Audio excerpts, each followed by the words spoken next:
So again, my name is Sangmani Labut. I am the executive director here at the Eastside Freedom Library. Tonight's event is part of the History Revealed series. It is the title of this event is a book reading, Vikings in the Attic. And for this program, I'd like to thank our partner, the Ramsey County Historical Society and the Roseville Library for their support and partnership. And for folks who want to purchase books, in person here, there's subtext books that's here to sell some of the title. Eric, I would assume, would want to be able to sign those books for you all here. Or you can check subtext books at subtextbooks.com. So please consider supporting Ramsey County Historical Society, us, Eastside Freedom Library, and Roseville Public Library as well. We really rely on support of members and friends like yourself to continue this effort. Our next History Reveal program, it will be on November 10th. It will be a screening of a new documentary film on the farmer labor movement in Minnesota. And so please check our website for more details. And as a reminder, please keep your microphones and camera on your Zoom turned off during the entire program. You can type your questions and comments in the chat section. And for questions, if you could put the letter Q in front of your questions so folks, our moderator, would know that those are questions and not comments. And this program is being recorded. It will be up on the Ramsey County Historical Society's and the Eastside Freedom Library YouTube channel. And so I'm gonna read a land acknowledgement from the Ramsey County Historical Society. The Ramsey County Historical Society would like to acknowledge the sacred land, Dakota land, Minnesota, Makoche, and land where the waters are so clear they reflect the clouds. Is the ancestral and contemporary homeland of the Dakota people. It is also home to the Anishinaabe and other indigenous peoples.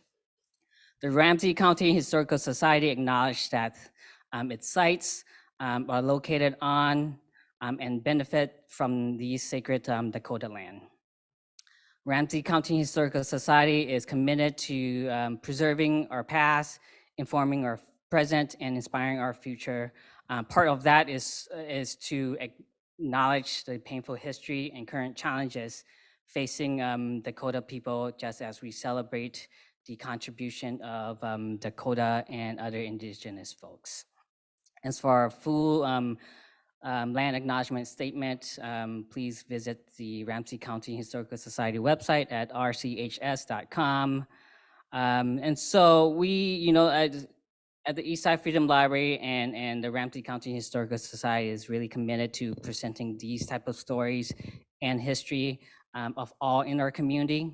And we are pleased to bring you all to tonight's program, which is part of, again, History Reveal, but also part of a series called Making Minnesota series, exploring the often untold stories, histories, and experiences of some of the worldwide immigrant, African-American and indigenous communities that make up our diverse county and state.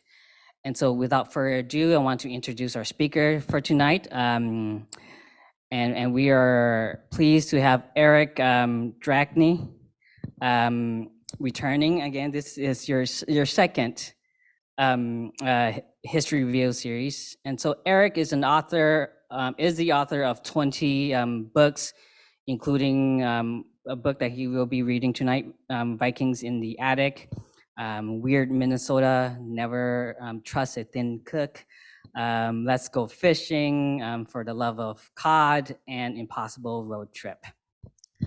He write about his 15-year experience running one of the Concordia language villages in northern Minnesota.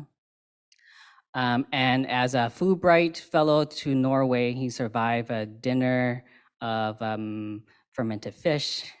And thanks to the 80 proof liquid that he consumed afterwards. And so Eric is also a professor of English, journalism, Italian at Concordia St. Paul, and in the summer is dean to the Italian Concordia language village. And he lives in Minneapolis with his wife and 3 kids. And take it away, Eric. Thank you, Sing. All right, well, it's a treat to be here. It's a beautiful library and to do this series again. Can you hear me okay? All right. Well, and it's especially appropriate to be over here on the east side, considering we're right near Swede Hollow and all of the poor Swedes and Scandinavians that came into this area as well. So this project began because I had lived over in Norway for a year, and then when we came back trying to figure out, okay, what sort of Scandinavian history do we actually have? I mean, it just seems sort of bland or something that we didn't really know much about that.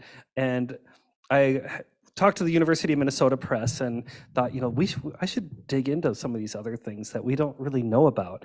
And so I started doing a list of all of the different, you know, towns and churches and areas and such, and it got really boring really fast. Like, who, you know, it's just sort of a list of all these different things. And then I started uncovering all these other things that, like, wait a minute, I never knew about that. So I'm going to read just a little section here, kind of set it up, and then I'm going to go through a bunch of the slides and photos. So this involved a lot of road trips all around the Midwest and further afield out to Seattle and other places to discover some of these Scandinavian roots. I always thought that Scandinavians were normal. Growing up with mostly Swedish and Norwegian grandparents and a bit of Danish thrown in for good measure, I assumed our family in the Midwest were the height of rational thought and our culture simply the way people must live if they had any sense. Now, doesn't everyone endure Jell-O-like fish soaked in butter and gut-wrenching meatballs at Christmas time? Speaking of Jell-O, what makes it salad when it's mixed with marshmallows and Cool Whip? How is that salad? When I asked a Norwegian American woman in Burnsville, Minnesota, about some of these strange Scandinavian habits, she acted surprised. What do you mean we're strange? It's everyone else that's weird. Exactly. One of the Iowa Sons of Norway representatives winced when I mentioned this writing project. He cautioned me with one word, sensitive, as if the Norwegians were going to come out of the closet with pitchforks.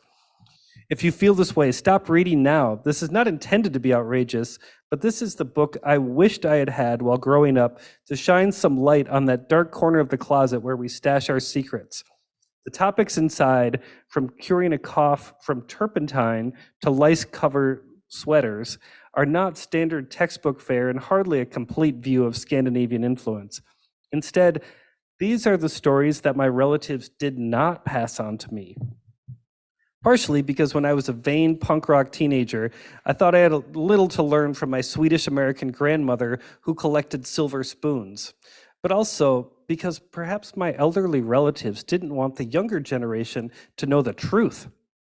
I didn't want to write a book promoting Scandinavian exceptionalism as if this culture is somehow superior. Scandinavians already think they're pretty special. We rejected the title, How Scandinavians Saved Western Civilization. That book would be far too proud and anti-Lutheran. In fact, Scandinavian ethnic pride is somehow very un-Scandinavian. You're not supposed to be so proud, so you gotta remember that.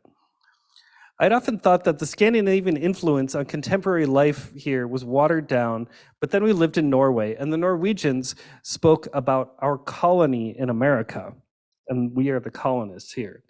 Many Midwest, and actually the Queen was just here visiting the colony, right? Many Midwesterners refer to themselves as simply Norwegian or Swedish, Finnish, not Norwegian American, Finnish American, even though many have never even been to Scandinavia and can't speak the language. As a fourth generation Scandinavian myself, I could reject or embrace this heritage, but I wanted to learn how this bloodline of Stoic skiers affects me. Now, what does it mean to be Scandinavian so many times removed? I mean, does it even matter anymore? So this book results from my interest in that background that promotes festivals extolling the virtues of rhubarb malts and rutabaga malts. I've got proof of that. Of socialist opera houses and of utopian colonies pushing clothes made from flour sacks.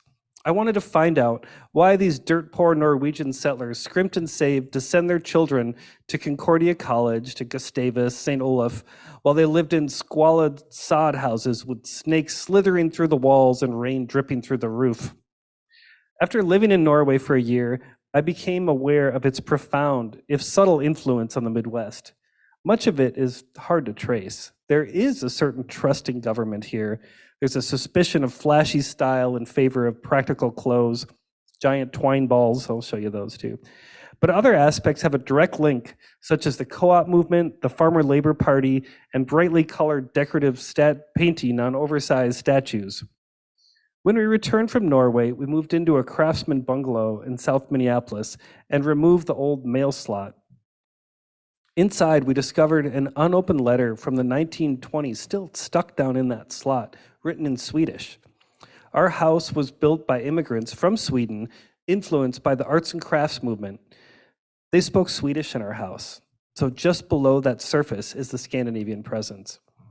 I set out to find the herring chokers from the lutefisk belt, and who are these supposed Asian black Finns and the Swedish roundheads?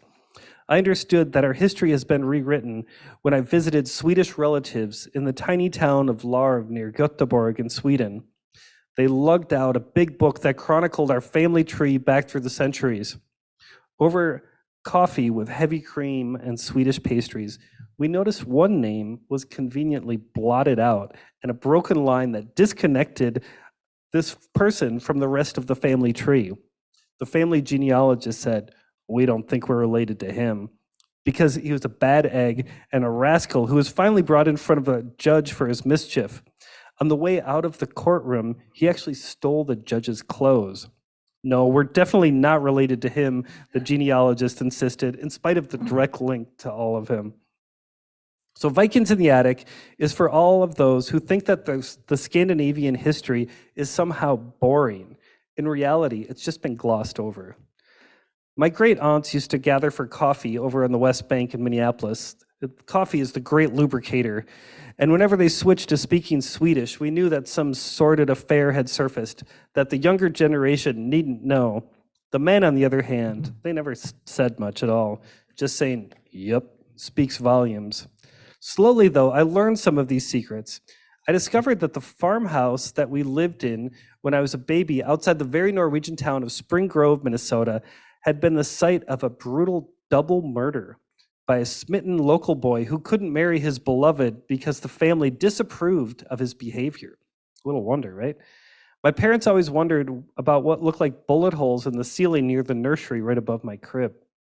Many stories like this simply stopped being told at the dinner table and were deemed yesterday's news. I mean, who wants to hear that all the time? I had heard that the old language fell into disuse and that these immigrants wanted to learn English. This perpetuated half-truth doesn't tell the tale of government agents spying on Scandinavian meetings looking for socialists or anti-war activists. Settlers spoke English as a matter of self-preservation. Any dissension was deemed unpatriotic. I learned how Scandinavians, more than any other ethnic group, shaped the Midwest into their vision of the Promised Land.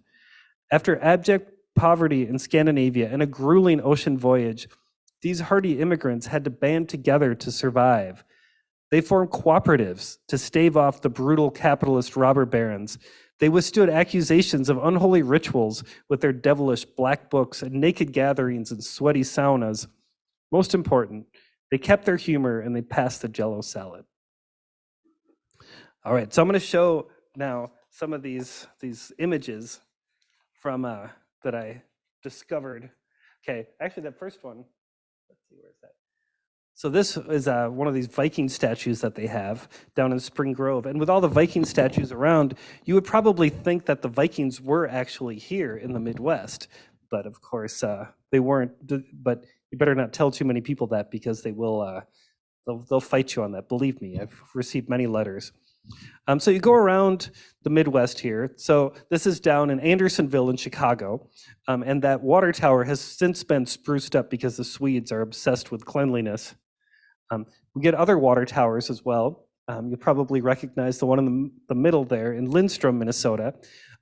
So that during the their annual town festival, sometimes people will climb up there and put a bunch of dry ice in the spout there, so it looks like the coffee is brewing.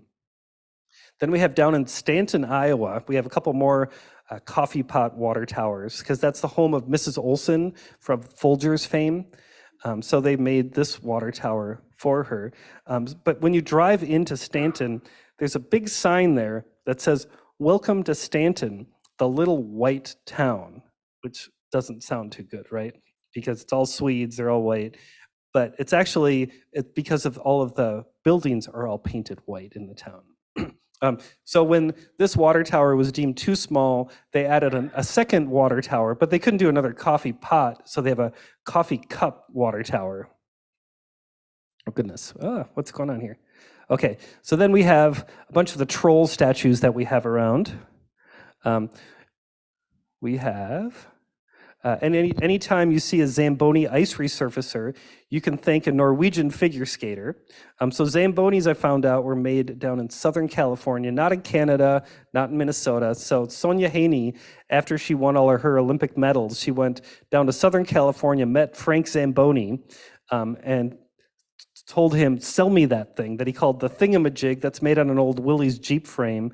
She brought it around all around the country and made Zamboni ice resurfacers famous. So when you go around, you'll see some of these, what they call stabur, these old Norwegian storage sheds. You'll see the replica stave churches. This one actually used to be in southern Wisconsin, and about 6 years ago, Little Norway down there closed up, and they sent it back to Orkanger in Norway. So it was built in Norway, came here for about 100 years, and then went home. Here, this we have up in Door County. This is in the Chapel of the Hills in Rapid City, South Dakota. And here, this is in Minot, all of these stave churches. So these are all sort of examples of the Scandinavian presence here. This is a wheat palace that they had up in Thief River Falls to rival the corn palace out in Mitchell, South Dakota. Then, of course, you've seen many of the Dala horses around.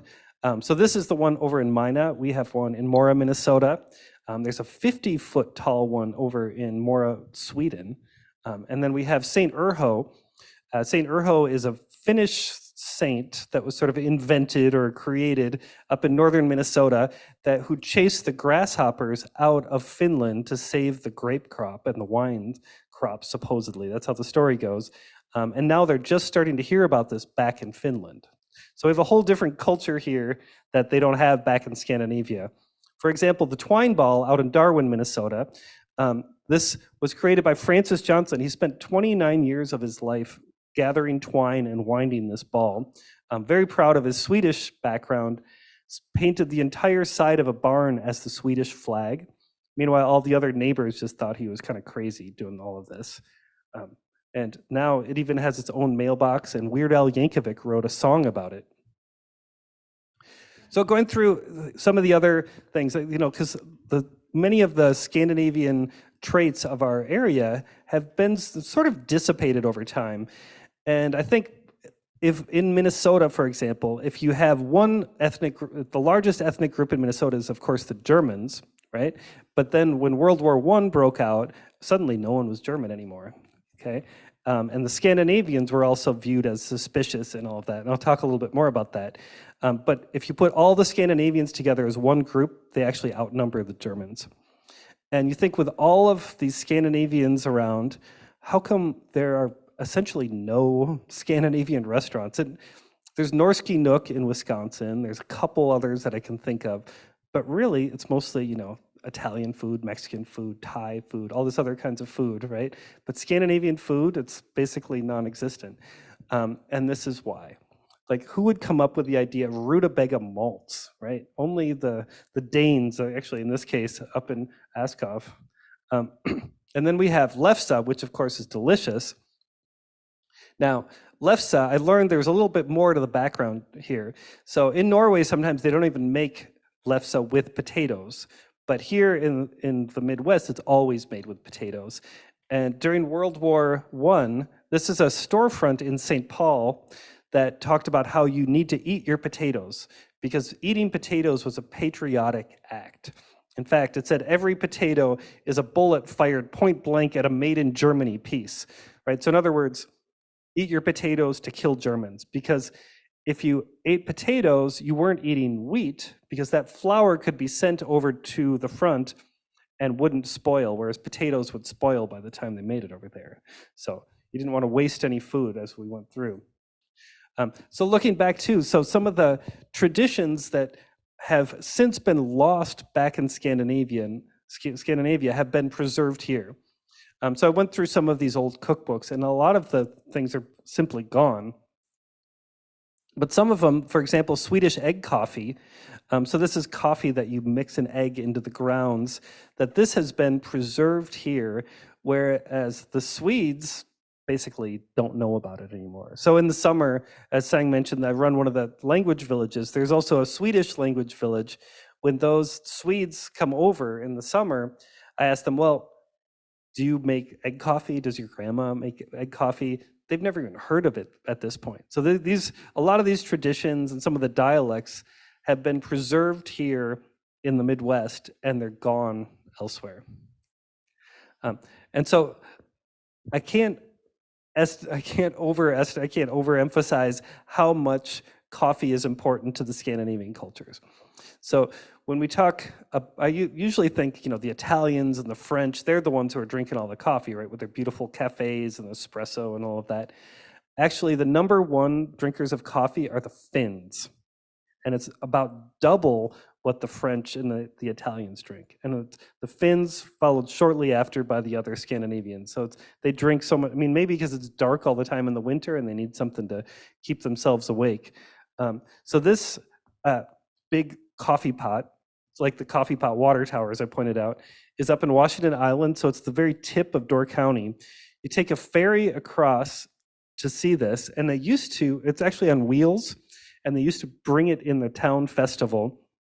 It has a little window here. They used to have a couple of young Norwegian women in their bunads, their traditional dress, and they would be passing out cups of coffee to everyone coming there. Because any meeting you have to have coffee. You have that big percolator that has to be going, right? And then the other essential thing was smør, or butter, right? So smørbrød essentially means butter bread, so it's open-faced sandwiches. And okay, so smør, in doing some of my research back to my family, the little town that they came from in Norway, they list all the different families and the wealth. They didn't write in terms of how much money they made or how much land they had.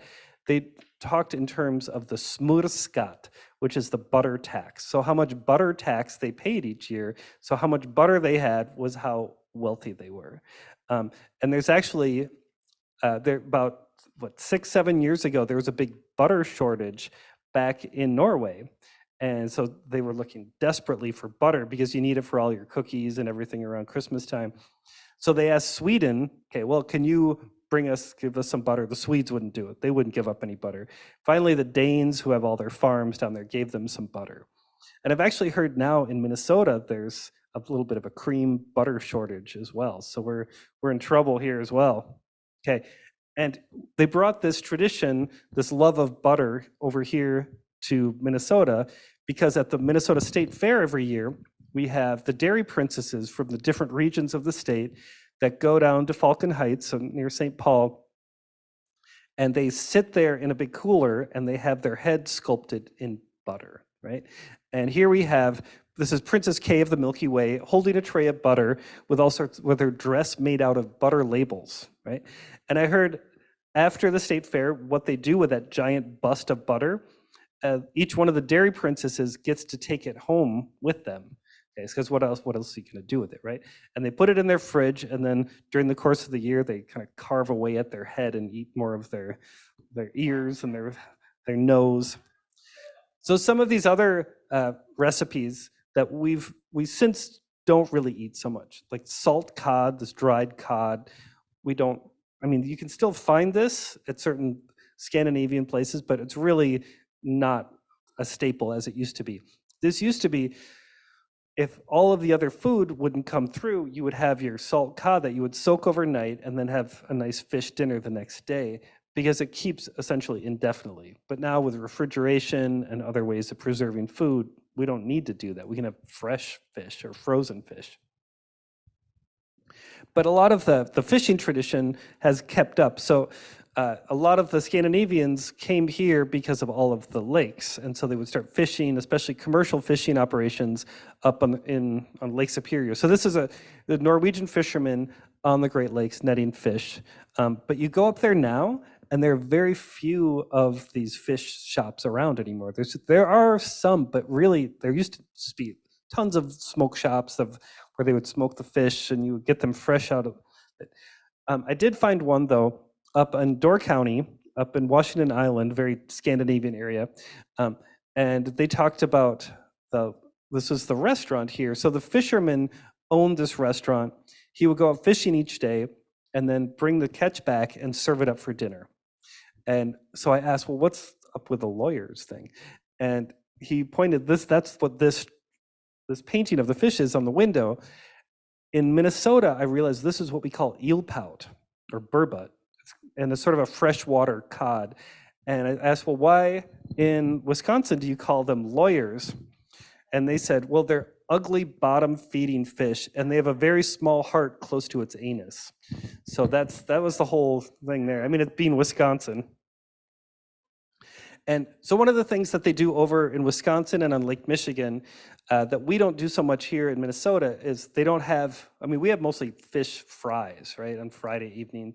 There, it's a lot of fish boils, especially in the summer, which is much healthier, of course, which is much more kind of Scandinavian. That's usually how they would prepare the fish back in Scandinavia, too. So you have a big cauldron of boiling water. You put in your vegetables, let them cook, put in your fish for like 8 minutes, and then you put kerosene on the fire, have this big fireball, and then it causes it all to overflow and douse the flames. And it's quite dramatic. And then, of course, the other big thing we have is lutefisk. So this is from Olson's up in North Minneapolis. They're still going strong, and they actually get these trucks coming in, and they say that there's probably $1 million worth of dried fish in some of these trucks that they have. So they soak them in lye, then they rinse them all off and prepare them, and that's what you get it. So if you do it right, it's not supposed to be Jell-O-like, but it does end up being like Jell-O. And then finally, the last thing about food is Jell-O, which is not a Scandinavian thing at all, although there always needs to be some sort of binder in that hot dish, in that Jell-O, in the aspic, in whatever it is. So people put all sorts of crazy things in here. They put corn, they put olives and cream cheese and grated cheese and everything. There's celery flavored Jell-O. And some of the Swedes that I would meet in the summer, they would even bring Jell-O back to Sweden because there they can't get it because it's all full of all these colorants and terrible things. So there it's banned. So it's just like in the old days, they used to bring back blue jeans to Europe, and now it's Jell-O. So bring Jell-O to your friends. So back to the immigrants. So that's all sort of the Scandinavian presence you see here. But what about the voyage of these immigrants over? So here's one of these beautiful advertising brochures that looks so fabulous. And there's another one from Göteborg right to New York. And then I started doing some research about these trips and how it would have been.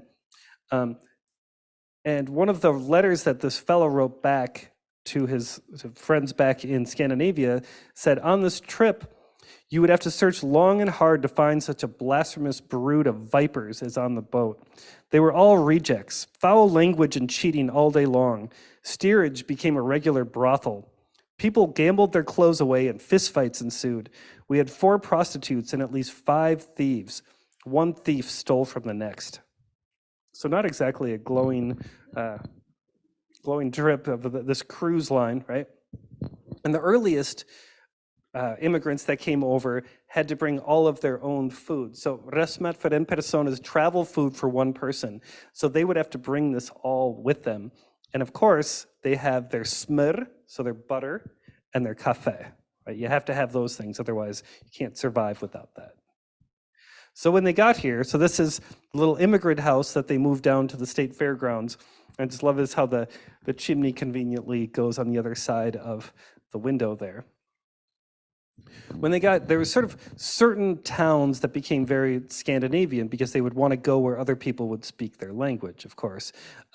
So for the Norwegians, one of the big towns was Brooklyn, because all the early, the seamen there would stay there early on. There's New Sweden out in the west that became part of the colonies very early on. So then Chicago, Madison, Minneapolis, Seattle were some of the big places, and then many other towns in between. So this is a photo from Minneapolis at the time with signs in Swedish. Now, when they got here, they always wanted to stay with other people so they could understand and basically live their whole lives speaking Swedish or Norwegian or Danish. Now, in Minneapolis at the time, so this is from 1885, and I found a letter. So I live in South Minneapolis, so I consider it a pretty great place, but back at the time, they didn't think it was so nice. Now, Minneapolis at the time was also, we had the first bridge across the Mississippi, which is a really big deal at the time. Now, a Danish immigrant wrote back home telling people not to come because it was so bad here. Now, the Danes had a little bit higher standards than the other Scandinavians because Norway was dirt poor. Norway was the poorest country in Europe at the time. So this Danish immigrant wrote back in 1885 about Minneapolis. He said, "I have never seen such horrible filth as in this city. Thousands of loads of manure and household trash are piled up in the yards, and some even in the streets. If a person has to remove some of it due to lack of space, he simply throws it in the Mississippi River, which provides the city's drinking water. The bodies of dead dogs and cats lie in the streets by the hundreds." Okay, so not actually a glowing review. So a lot of these immigrants moved here because of the mills, of course. So first there was the lumber mills and then the grain mills, the flour mills. The problem with those mills was that they were dangerous, and it's this new technology. So Minneapolis soon became known as the prosthetic capital of the world. And still to this day, that Minneapolis has one of the largest producers of prosthetics. Actually, I have students who are studying prosthetics. And so this because of all of these mills. So a lot of these immigrants then decided they were going to move out to the country. Okay, so this is after, you know, the treaties with the Dakota basically pushing them off the land. And so this land, quote unquote, opened up, as they called it. So these are Norwegian immigrants out in South Dakota. And if you can see in the background, there's not a tree in sight, nothing, okay? And they're living in this dirt house there on the prairie, the sod house. Somehow, though, they managed to have their suit and tie and all their clothes in perfect shape, which I don't know how on earth they would actually be able to do that. And so then they would still, as I mentioned earlier, scrimp and save to send their kids to college because education was still viewed as one of the highest priorities. So if they were lucky enough to have trees on their land, then they made one of these little immigrant cabins. So this is a cabin from 1858 down south of Albert Lea that we actually were able to stay in because they now have it as a little bed and breakfast there. And this is a sign of a good carpenter that makes a perfect right angle here on the end. You know, we think of log cabins that you have the wood sticking out at the end. This is actually how it was supposed to be, because then later on they would cover it up with clapboard on the outside. And so a lot of those old prairie houses that you'll see that aren't log cabins actually are underneath it all. And probably at the time they didn't have air conditioning either. So they said about the Norwegians that you could always tell a Norwegian town because there was two churches because they never got along. So there's a big split in the Norwegian church. So there'd always be a couple, two, three. Actually, I was just down in Decorah, and they said how there were 3, 4 Norwegian churches, Lutheran churches, because they all split from each other all the time. So this is down in Logan Square in Chicago, right next to the Minnekirken, which is a Norwegian language church, similar to the Mindekirken in Minneapolis.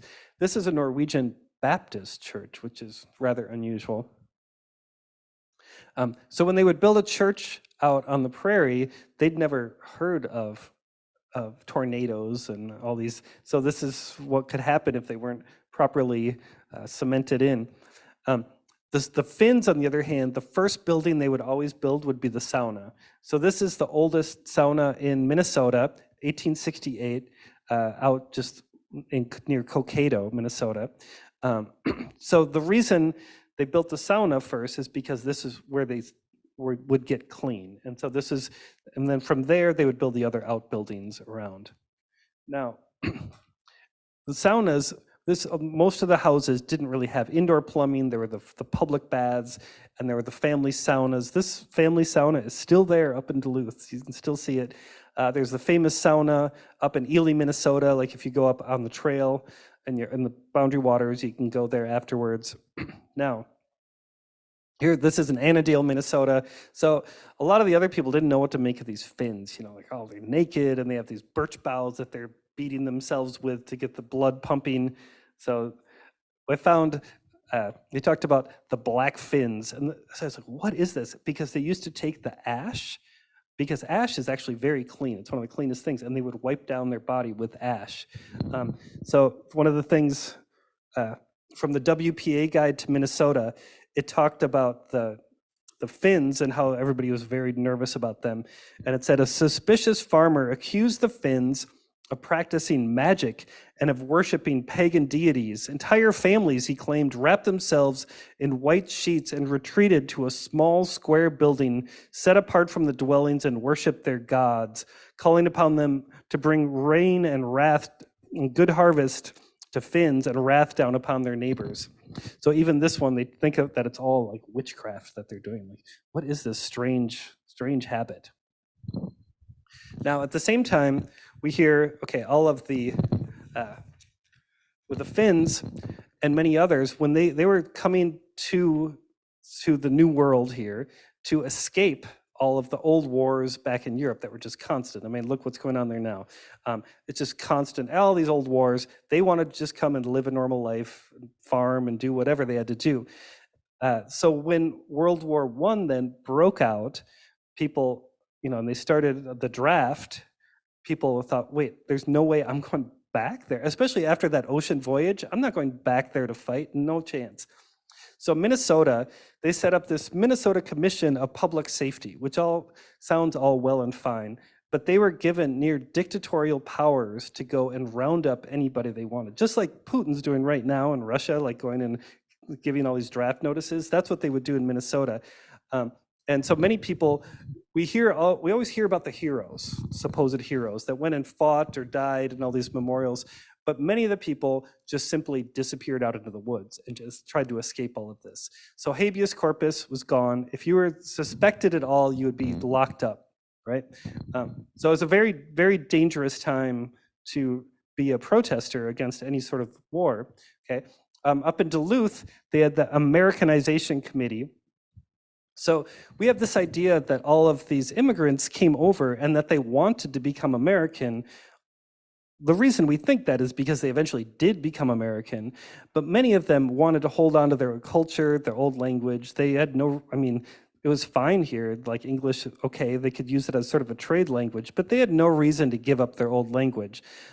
So the idea of giving up your Norwegian, Swedish, whatever your ancestry was, and become American and not have that anymore, they didn't want that. They came here to have a life and then hopefully make some money and go back. So many of them did go back. My great-great-uncle went back to Norway. So it was a kind of a dangerous time to question any of this. And so this is one of my favorite signs that I found. So don't be suspected. Use American language. America is our home, right? So apparently we don't speak English, we speak American, right? And one of the ironies up in Lino Lakes a while ago, about 6 years ago, they passed this law that you could only use English in all official government capacities there, which is kind of strange because that's what they're doing anyway. The only reason to do that is anti-immigrant, right?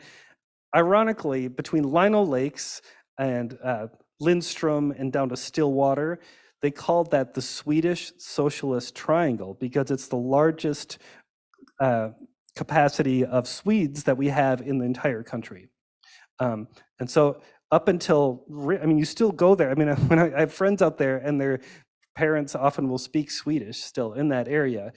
So they had no desire to transfer, to get rid of Swedish and move on to English. And now it's basically used as a tool against other immigrants, even though 100 years ago they were doing the same thing there.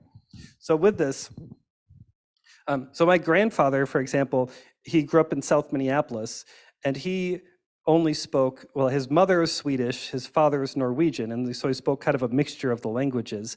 He went to kindergarten, and he only spoke that language, this Norwegian. They called it svorsk, kind of this mix of the two languages. And he only spoke that, and then he would get in trouble with the teachers when he didn't speak English, right? And I asked him, like, well, why don't you teach me Norwegian? Like, why didn't you pass this on to my dad? And why didn't you pass this on? Because I would love to be bilingual in Norwegian and English. And he said, we're in America, we speak English now. It's better that way, right? And so even now, how many decades after World War I, after World War II, they're still nervous about being locked up because these, that they speak another language. So one of these Norwegians said, I have nothing against the English language. In fact, I use it myself every day. But if we don't teach our children Norwegian, what will they do when they get to heaven? All right, so then, okay, my grandfather was very proud of being Norwegian, even though he wouldn't actually teach me the language. And then he always wanted to vote for, more Norwegian candidates or Swedish candidates, right? And so, I thought, well, okay, there's just sort of more middle of the road, calm, sort of Walter Mondale types. And then I started learning a little bit more about the politics, and it wasn't even close to true. So the Nonpartisan League was the socialist wing of the Republican Party. Okay, if you can believe that now with what's happening. So especially out in North Dakota, they're very, very strong out there. So then here in Minnesota, we have Charles Lindbergh. So this is the father of the aviator. So he was nonpartisan and farmer labor. He would go around to some of these smaller towns, and he would sometimes be run out of town because of the speeches he would give, and they would hang up effigies of him. So, I mean, it was a very dangerous time. So sometimes they even shoot at his car as he was leaving town. So he then died kind of young, and then Floyd B. Olson, so took over as sort of the caretaker of the Farmer Labor Party, became governor, and he talked about turning Minnesota into a cooperative commonwealth, and radical things. And he was, very kind of chummy. Here he is with the Iowa governor, and this is Floyd of Rosedale, which is the prize that the Golden Gophers and the Iowa team fight for. So a lot of his policies then became what essentially was the New Deal. And he probably could have become even vice president, but he as well died kind of young. So when we look around the state and around Wisconsin and Minnesota, we just see cooperatives everywhere. And we just sort of assume that this is how you do business, right? That you have profit sharing, you do all of these things, because we don't want to have those big robber barons like James J. Hill or some of these other taking all of our money. Okay, and this began down, so this idea of cooperatives is actually an English idea that Denmark kind of glommed onto, and then the rest of Scandinavia. And then that's how it made it up here into the Midwest. So we have far more cooperatives than anywhere else in the country. This idea that we have to band together to do this. So the Scandinavians realized they had to band together to survive. And it all goes back to butter, because there was this this Danish woman down in Iowa, that she was a single mom, and she had this farm though, and she had to sell her cream to the local for-profit creamery, and she was just getting a terrible price for all of her cream to make butter. And this Danish bishop was visiting, and he saw these terrible conditions, and he said, no, you can't do this. You have to form a cooperative with all of this. And so he went around the Midwest giving what he called butter sermons. So in other words, you have to hold on to this butter. So we have these cooperative creameries all over the place to preserve all of this. And we also have electric cooperatives, we have gas cooperatives, we have food cooperatives, and this is kind of the business model that we want to have to preserve all of the wealth that we have. So especially Superior, Wisconsin was sort of the home of a lot of this. And it still was up until recently. So they would send out these dance troops and everything to all of the little Scandinavian areas and all the cooperatives to promote all the co-ops. And there was a big battle between, a lot of them were communists against the more, the less radical socialists, okay? And so here, this is a Scandinavian. A lot of all of the news was transmitted by that language. So this is a Finnish newspaper. We were just over at the Swedish Institute the other day, and all of the money to build that originally, that mansion, was from a Swedish language newspaper. I mean, so they just became fabulously wealthy through newspapers. This was kind of an interesting story. This was a bookstore in Minneapolis that is modern Boston Tea Party. This is, someone left this sign there. They broke all of his windows. Modern Boston Tea Party, no Reds wanted in Minneapolis, right? So, and then of course we had the Tea Party, the other conservative Tea Party, right? Okay, so it's kind of a danger at that time. Red Star Coffee with a hammer and sickle from Superior, Wisconsin, sent out, okay? And I did a little bit of research, like, where did all of this start? So the Wobblies, the international workers, they began, one of the big places they began was up in Duluth, okay? And I found there was this Finnish language school that basically would teach all of these young activists. And, it's a lot in Finnish, and so then up in the mines, of course, on the Iron Range, and then in Michigan. And I went up there like, okay, where is this building? Because I found all these great pictures. It's just an apartment building now. And I went and talked to some of the people. They had no idea about all of that history. So it's all right there. It's just, it's been kind of covered up. We just sort of moved on. We've kind of forgotten about all of this radical history that we have. And then, of course, we have the idea of giving women the vote. Okay, so it's been, what, now? It's been 100 years now. When a lot of these Scandinavians, when they came over, the Scandinavian women had the right to vote back home, and then they come here, this land of freedom and democracy and all this kind of stuff, and it's like, we can't even vote here? So they were out on the street protesting all the time. And so, I mean, all of these crazy, crazy posters that they had. And of course, during the wars, when women had to go and work, when the men were fighting overseas, it's like, well, wait, now we don't even get the right to vote here. So finally that happened. So another thing, my grandfather he'd always, kind of promote the Scandinavians, like good, clean living, good politics, and all this kind of stuff. And I realized like a lot of the things he told me weren't quite true, because it wasn't clean living. So this just means beer, right? And so the Vikings would always have beer. They'd like have to, any pact they made, they'd have to have beer. This is from a tablecloth from the Sons of Norway. Now, the Sons of Norway began as a teetotaling organization, so it was anti-drinking. And of course, the Volstead Act, Andrew Volstead was a Norwegian congressman from Granite Falls, Minnesota. And all of these Scandinavian women especially were tired of their husbands just being drunk all the time. And so they pushed Andrew Volstead to push through, which became prohibition, essentially. So everybody talks now about prohibition was a disaster, it didn't work. There was a good reason to have prohibition at the time. It may not work, but everyone's drinking all the time. So these Scandinavians come over, and this whole idea with snuff, or snus as they call it, notice that there's Norseman snoof, there's Copenhagen, Skål, it's all these Scandinavian names. Actually, just when I was just down in Decorah, and I was talking to this Norwegian fisherman he was visiting from Norway, and he swears that this staves off seasickness.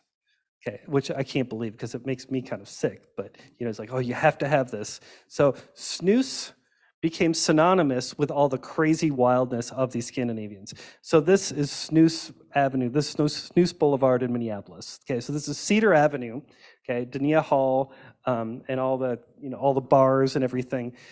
Chicago as well has its Snus Avenue.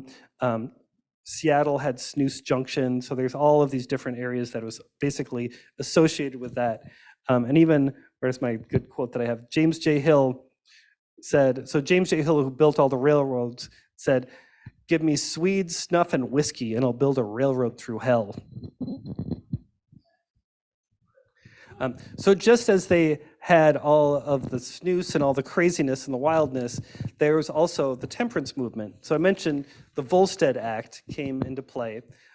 So the Finns were very divided with this. So there were the church Finns, and then there were the Hall Finns. So the Hall Finns were much more radicalized, much more political, and the church Finns were much more into the temperance movement.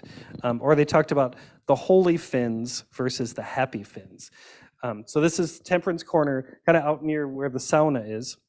Now, because when the Volstead Act went through, so prohibition went through, they always tried to find an excuse. Well, how are we going to get people to drink anyway, right? So there's all these stories about everyone bringing in whiskey and Al Capone and all of that. So up on Door County, on this little island, this is supposedly the longest running saloon in the country, because they never shut down during Prohibition, partially because it's on an island, they could get away with it. So what they would have here is they realized there was a clause in Prohibition that said, well, doctors and stuff, they can still have their little medicines that have high alcohol content, right? And so they said, okay, well, that'll work. They just put a doctor behind the bar. People come in and have their aches and pains. They fill out a prescription. They give them some shots of bitters, and everybody's happy, right? So it never shut down during Prohibition. And then I found this. Okay, so during Prohibition here in St. Paul, this was from a storefront, and vino, which is kind of a combination of wine and beer, right? So this is, okay, you could get a prescription for your wife. So no man loves a tired, nervous woman who's drinking so much coffee, right? So you just get her drunk and you can win back your husband's love. All right, so then some of these other things, I found lots of these weird cures that they had in what they called the black books. So this is bloodletting. The black books were what the immigrants brought over that were full of all these old wives' cures, when to plant, these kind of things, potions and things passed down. Like if you were sick in town, this is where you would go. I was just down in Hanska, Minnesota, and there was a woman there, sort of a healer in town, that had one of these books and had all these crazy things. One of the cures that she had was to cure alcoholism, which was very common. You take 3 baby mice, you put them in hard liquor for 14 days, and then you drink it. And I guarantee after that, you're never going to want to drink again. So finally, this is my last little section here. Okay, so once all these immigrants made it out here to the plains and all that, some of the strangeness begins. So here we have the world's largest paperclip up at the Norwegian camp. So the paperclip, because it was a symbol of the resistance against the Nazis, because the paperclip was invented in Norway. You go out to Milan, Minnesota, and they have this big Norwegian museum. There's lots of these photos of dead jackrabbits. So what they would do is they get to a section of land, and they would get 10 guys on each side with their guns. They would walk towards the middle, flush out all the jackrabbits, and kill them all, right? And that's why there are hardly any jackrabbits around anymore. And they would put them on a car, go around town honking their horn, and sell them for $1 each. So you have a nice rabbit dinner and a rabbit pelt. This hair, these are all the hair from all the generations passed on before they had photographs of everyone. It had a double-decker toilet. It says Swedes on the bottom, Norwegians on the top. They had the lussekofter sweaters, which are essentially lice, which means lice cover. And that's, as they eventually would be covered in lice. And then Munzinwear, my theory is that a lot of these sweaters, people, once they wore out, people would take them and they would put them in boiling water, rub them and make felt out of them, and then wear them for long johns. And that's where Munzinwear got their idea for their union suits, their double-layer union suits. So you didn't waste anything. You wouldn't waste any seed sacks, any flour sacks. They had these flour sack dresses that they would have. And then finally, the last thing that they talked about, something that really surprised me about these Scandinavians, they brought this idea of what they called night courting to Minnesota and to Wisconsin. It's mostly in southern Sweden and in Norway. And it was this idea that young people, they would have one day off a week, Saturday evening, that they could go out and get together, play music, talk, have fun. And then one thing would lead to another, and a baby would come along. And well, then that couple would get married and go and start their life and have a farm. So they brought that tradition here to the Midwest, and people were horrified. They thought, oh my goodness, these Scandinavians coming, just breeding, like that's not how it's done. And you have to think that the landed gentry here, the English, they had a very Victorian way of doing things. And the Scandinavians said, no, your system doesn't really work, because you get this couple married, then what if they can't have kids? Then they're sort of destitute. Our system works much better and everyone's happy. So it might be why it's maybe a little bit more liberal up here. And so that's where you have up in Viking, Minnesota, it actually is the Norwegian bachelor capital of the world, because all these Norwegian farmers had these beautiful farms and no women, right? So they had this big contest in the Grand Forks Herald newspaper saying, like, we need women to come up here to the frozen Northland and help out these young bachelor farmers. And so this is an example this is from Mankato, but it's the idea of these Scandinavian weddings that they would have out on the prairie. So finally, my last slide is up in Duluth. They're so proud of their Scandinavian background that they even have Nordic waste up there. So, all right. Well, thank you.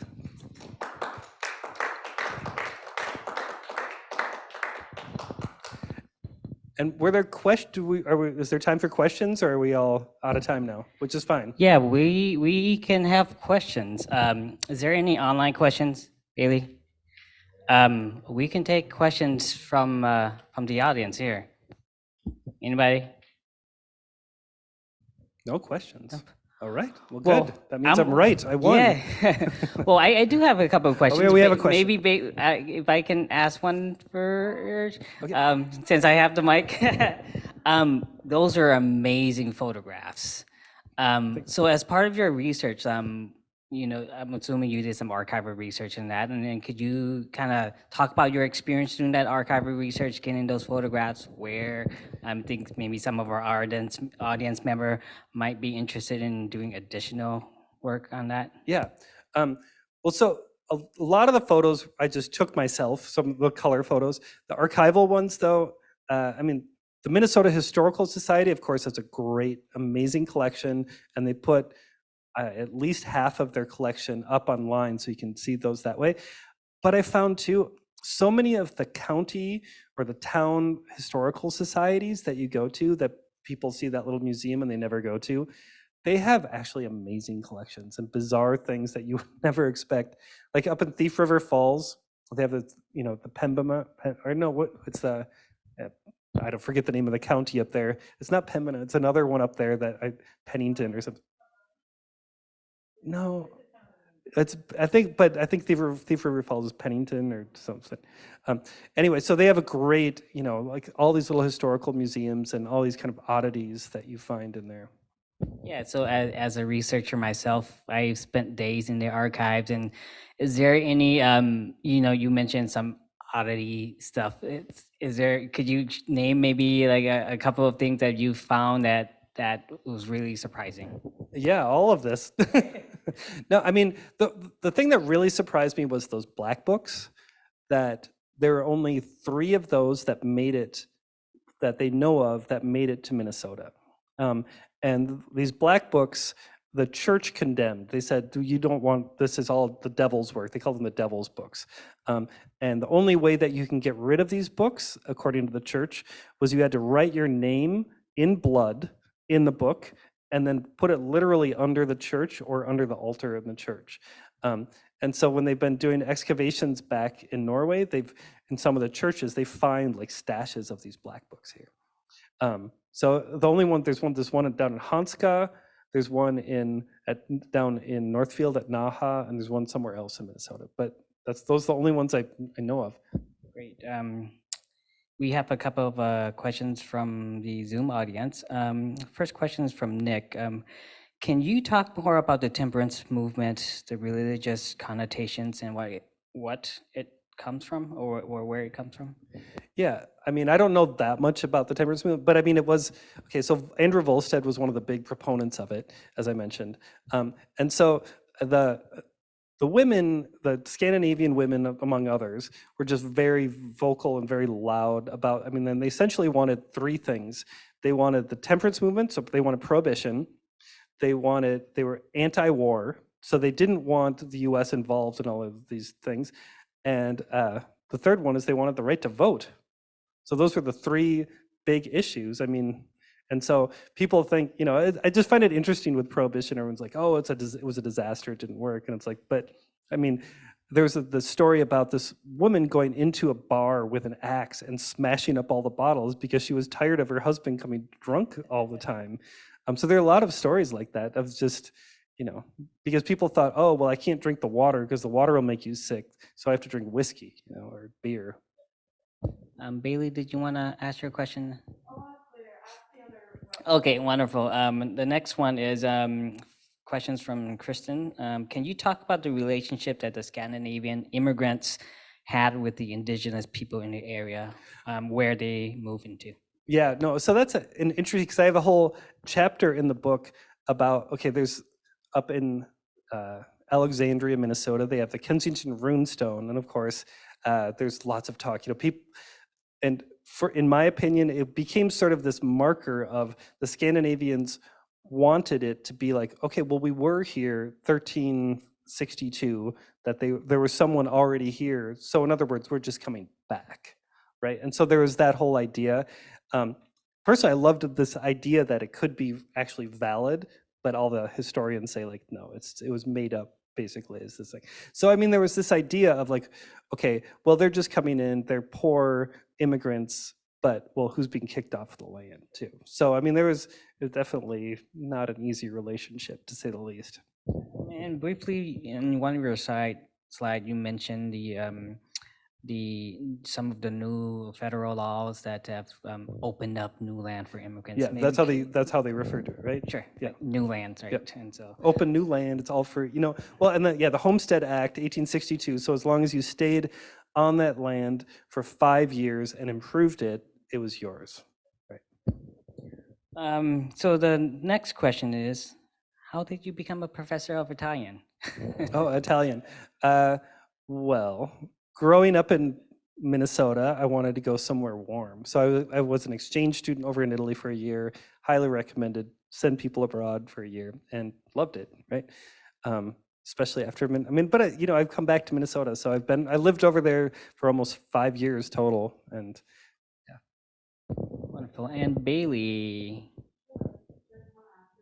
Sure.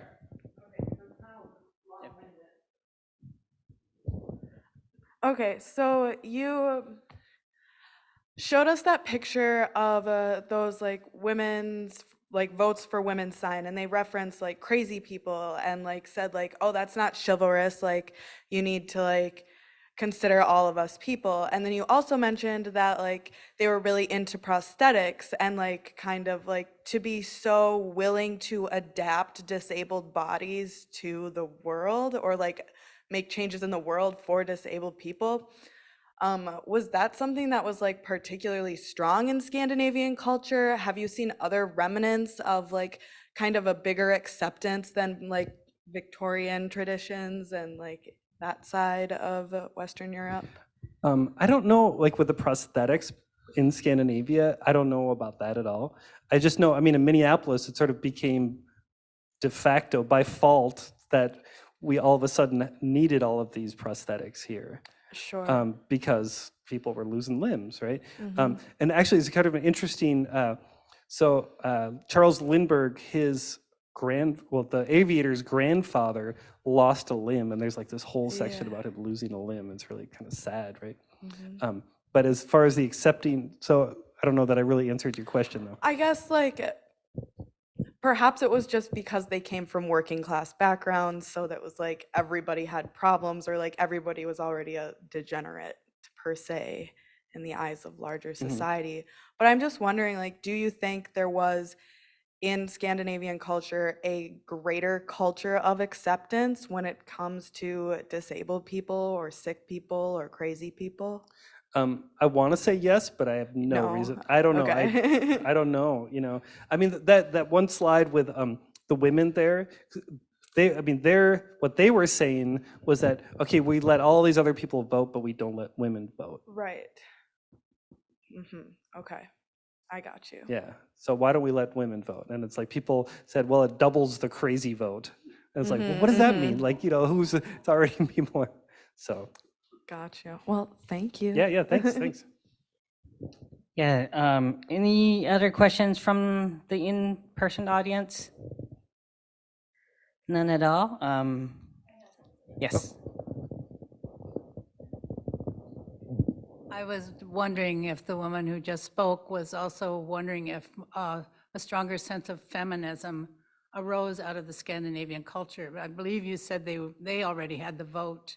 Yes, Women that already were definitely. voting. Yes, Okay. definitely. Can you say anything more about that, Eric? Yeah, well, and even, I mean, it was then because they had the right to vote. And now, I mean, Scandinavia is way ahead of us because, I mean, a lot of the like boards of big companies, they have to have they can't just be all men, like in government. I mean, it's far more. I mean, and then extending on to, well, rights when women give birth, that they have a whole year off of work paid for by the government, I mean, all of these things just to help women, I mean, that make it kind of even the scales a little bit. Yeah. What do you think historically, though, led to women having the right to vote much earlier in the Scandinavian? I don't know if all the Scandinavian countries were, and generally speaking, what was it in the culture that they said, yeah, women need to vote as well as men? I don't know why. I mean, it just kind of was. It's just like, well, why not? I mean, I mean, because they were so much, life was hard in those places, and the fishermen they'd be off, and they would have the women kind of run the show, and so then all of a sudden, I don't know. I mean, that's, but I mean, it just was that they were always much more part of the decision making. I mean, supposedly going back all the way to Viking times, you have there's these Viking chieftains who are women. Oh. They've found, like in some of the boats, the boat burials they found, they're women that were the chieftains. Oh. Another question here. So we have an election coming up, and it appears that Minnesota may be going more Republican, more conservative. And when do you think, and what do you think caused the people who are promoting the cooperatives and such a communal way of living and talking socialism and communism, what has brought that conservative movement along, especially with Scandinavians? There was, I mean, a lot of the Scandinavian, I mean, there was, sort of that change from Republicans to Democrats, because a lot of the Norwegians were Republicans because they were anti-slavery. And so that was, but then when there's kind of this switch around that the Democrats became much more progressive and such. Now, I think, communism and then of course socialism have become sort of these buzzwords of everything, everyone's worried that they're going to take over the world and all of this. And, Nikita Khrushchev banging his shoe and all of that kind of stuff. But then there also is this idea with like the Nonpartisan League and some of these ideas. For example, North Dakota, which tends to vote mostly Republican, but North Dakota has the North Dakota State Bank, which gives students like the interest rates on student loans for students is super low, so they all have that. So if you want to go to college, go to North Dakota, right? That's where you're going to get a better deal. And for farmers and all that, they don't allow corporate farming, so you can't have these mega farms. And then they have the North Dakota State Mill, which, okay, I talked about Minneapolis, how there's Mill City, and the Pillsburys and everybody was making all of this money from all of the farmers in North Dakota and other places. So in North Dakota, they said, we're not going to, just as with the co-ops with the butter, we're not going to send all of our grain there. We're going to keep it here. So there's the North Dakota State Mill that's still running to this day, that shares the wealth with everyone. So there is a real sense of fairness and profit sharing, and they don't want that wealth. And I there's sort of a disconnect there of why then we're allowing these super wealthy people like Elon Musk and Bezos and Zuckerberg and everyone, all those multi-billionaires, to not be taxed. I mean, it just doesn't make any sense. So I don't understand. So we'll see what happens. A few weeks.